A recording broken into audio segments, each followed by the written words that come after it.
தமிழ்நாடு முழுவதும் 10,000 சிறப்பு முகாம்கள். உங்கள் வீடு தேடி வரும் அரசு. உங்களுடன் ஸ்டாலின். பீகார் மாநிலத்தில் 65 லட்சம் வாக்காளர்கள் நீக்கப்பட்டுள்ளதாக தேர்தல் ஆணையம் தகவல். இறப்பு, இடம்பெயர்ந்தவர்கள், 2 இடங்களில் பதிவு போன்ற காரணங்களால் வாக்காளர் நீக்கம் என தேர்தல் ஆணையம் விளக்கம்.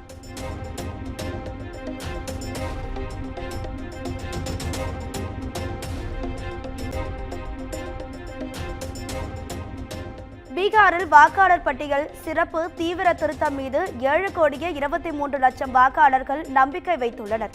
இன்னும் 1,20,000 பேர் மட்டுமே படிவங்களை தர வேண்டும் என தேர்தல் ஆணையம் தகவல்.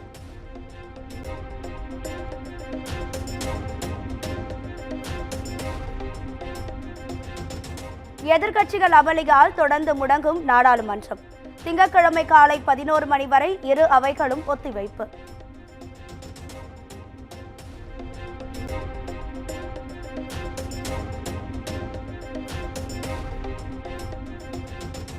மாநிலங்களவை எம்பியாக பதவியேற்றார் மக்கள் நீதி மய்யம் தலைவர் கமல்ஹாசன். தமிழில் உறுதிமொழி எடுத்து பதவியேற்றுக் கொண்டார். மாநிலங்கள் அவையின் உறுப்பினராக தேர்ந்தெடுக்கப்பட்டிருக்கும் கமல்ஹாசன் எனும் நான் சட்டத்தினால் நிறுவப்பெற்றதான இந்திய அரசியல் சட்டத்தின் மீது உண்மையான பற்றார்வமும்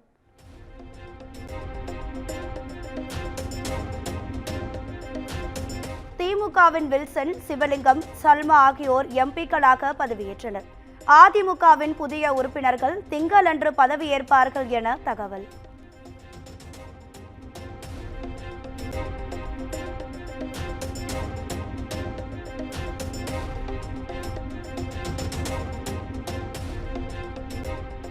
உருட்டுகளும் திருட்டுகளும் என்ற பெயரில் புதிய பரப்புரையை முன்னெடுத்த இபிஎஸ். பெண்களுக்கு எதிரான குற்றங்கள் குறித்து பதில் சொல்லுங்க அப்பா என்ற பெயரில் காணொலி வெளியீடு.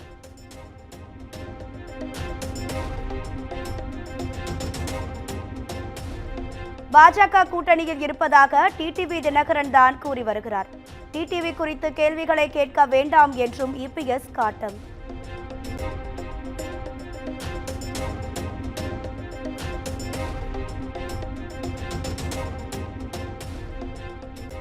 தேசிய ஜனநாயக கூட்டணியில் அமமுக நீடித்து வருவதாக டிடிவி தினகரன் உறுதி. அமித்ஷாவின் முயற்சிகளுக்கு பங்கம் வருவது போல் கருத்து சொல்ல விரும்பவில்லை என்றும் பேட்டி.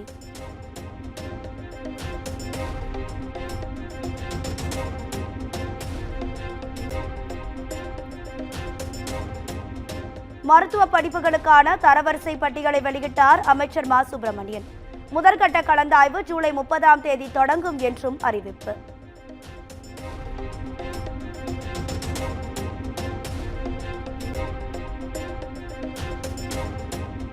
மருத்துவ படிப்பு கலந்தாய்வுக்கு போலி ஆவணங்களை சமர்ப்பித்த மாணவர்கள் 25 பேரை தகுதி நீக்கம் செய்து அதிரடி நடவடிக்கை.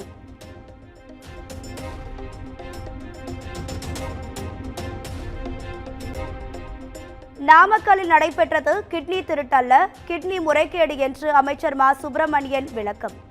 அதிமுக ஆட்சி காலத்தில் இருந்தே இந்த முறைகேடுகள் தொடர்வதாகவும் பேட்டி.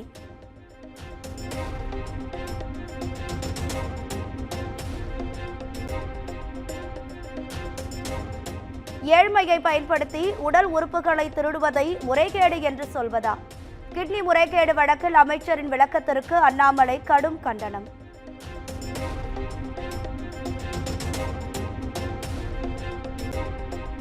தமிழகத்தில் டிரான்ஸ்பார்மர்கள் கொள்முதல் செய்த டெண்டர் ஒதுக்கீட்டில் 397 கோடி ரூபாய் முறைகேடு தொடர்பாக வழக்கு பதிய கோரிக்கை மனு.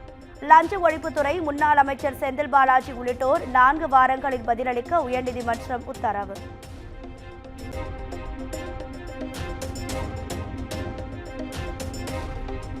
திருவள்ளூர் மாவட்டம் ஆரம்பாக்கத்தில் 10 வயது சிறுமி பாலியல் வன்கொடுமை வழக்கு.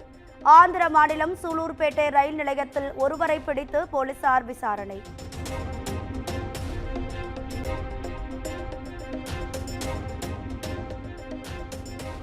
ராமநாதபுரம் மாவட்டம் முதுகுளத்தூர் அருகே டிராக்டர் கவிழ்ந்து 3 பெண்கள் உயிரிழப்பு, 10 பேர் படுகாயம். ரேஷன் பொருட்களை வாங்கிக் கொண்டு டிராக்டரில் வீடு திரும்பிய போது நிகழ்ந்த சோகம்.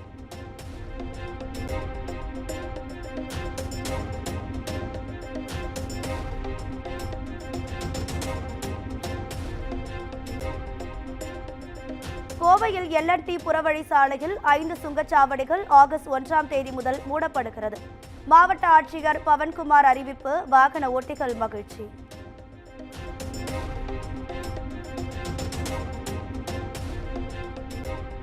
இந்திகாவின் முதல் ஹைட்ரஜன் ரயில் சென்னை ஐசிஎஃப்பில் வெற்றிகரமாக பரிசோதனை. ஹைட்ரஜன் ரயில் தொழில்நுட்பத்தில் இந்திகா முன்னிலையில் இருக்கும் என்றும் அமைச்சர் அஸ்வினி வைஷ்ணவ் பெருமிதம்.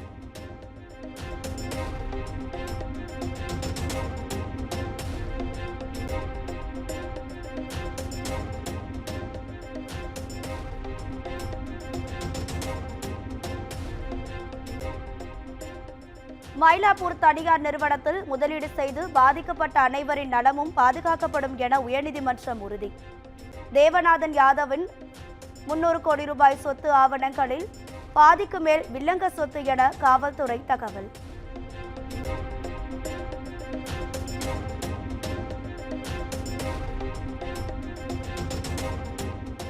நாடு போலீஸ் ராஜ்யத்திற்கு செல்கிறதோ என அச்சம் கொள்ள வைக்கிறது. சிறுவன் கடத்தல் வழக்கில் உயர்நீதிமன்றம் கருத்து.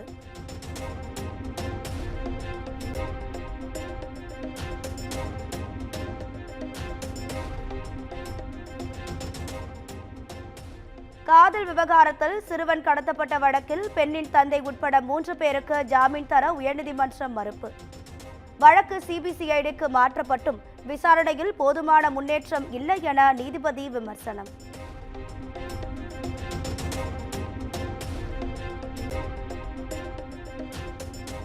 சென்னை புழல் பகுதியில் குழந்தைகளை விற்பனை செய்ய முயற்சி. போலீசார் சோதனையில் 2 குழந்தைகள் மீட்பு. 2 தாய் உட்பட 3 பேர் கைது.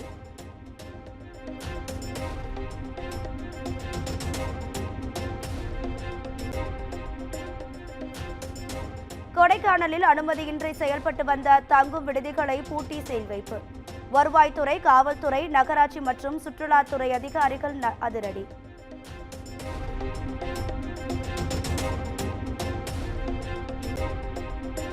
திண்டுக்கல் அருகே கடை வாடகை கேட்டவரின் வீடு மீது நாட்டு வெடிகுண்டு வீச்சு.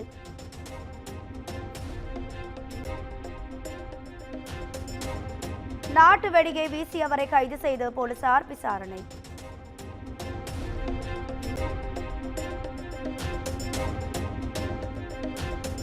பல்வேறு நிகழ்ச்சிகளில் பங்கேற்க நாளை தமிழகம் வருகிறார் பிரதமர் மோடி. திருச்சி, தூத்துக்குடி விமான நிலையங்களில் பலத்த பாதுகாப்பு.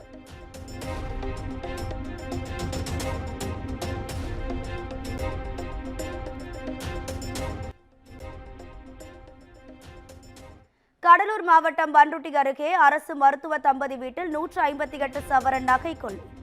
வேலைக்கு சென்றபோது வீட்டின் பூட்டை உடைத்து கைவரிசை காட்டிய மர்ம நபர்களுக்கு போலீசார் வலை.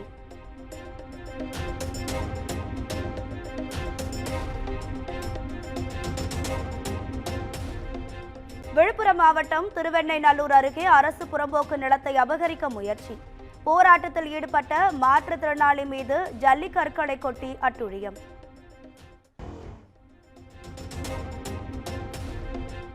ஸ்ரீவில்லிபுத்தூர் மேகமலை புலிகள் சரணாலய வனப்பகுதியில் தீ விபத்து. பல்வேறு அரிய வகை மூலிகை செடிகள் தீயில் எரிந்து சேதம்.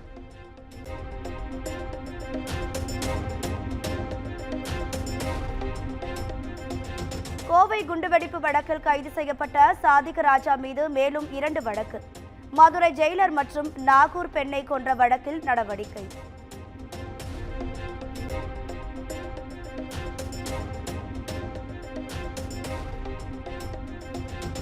நாமக்கல் பள்ளிப்பாளையம் நகராட்சி கூட்டத்தில் திமுக நகர்மன்ற தலைவர், துணைத் தலைவர் வாக்குவாதம்.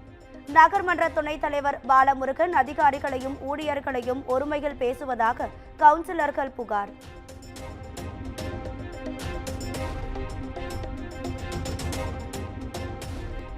சென்னையில் ஆபரண தங்கத்தின் விலை சவரனுக்கு 360 ரூபாய் சரிவு. 1 சவரன் 73,680 ரூபாய்க்கு விற்பனை.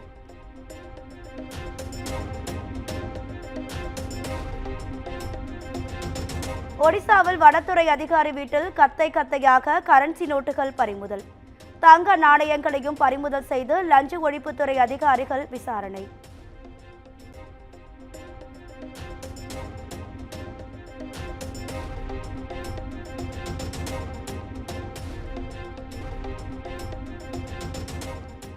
25 OTT செயலி மற்றும் இணையதளங்களுக்கு தடை விதித்தது மத்திய அரசு. ஆபாச உள்ளடக்கங்களுக்கான விதிகளை மீறியதால் நடவடிக்கை.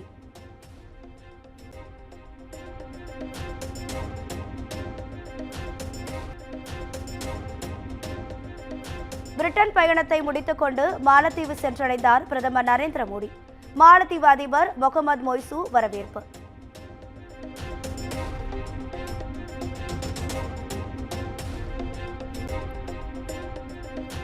கேரள மாநிலம் கண்ணூர் மத்திய சிறையில் இருந்து தமிழகத்தை சேர்ந்த ஆயுள் தண்டனை கைதி தப்பி ஓட்டம். மாநிலம் முழுவதும் போலீசார் உஷார்படுத்தப்பட்டு அடுத்த ஒரு சில மணி நேரங்களில் கைது.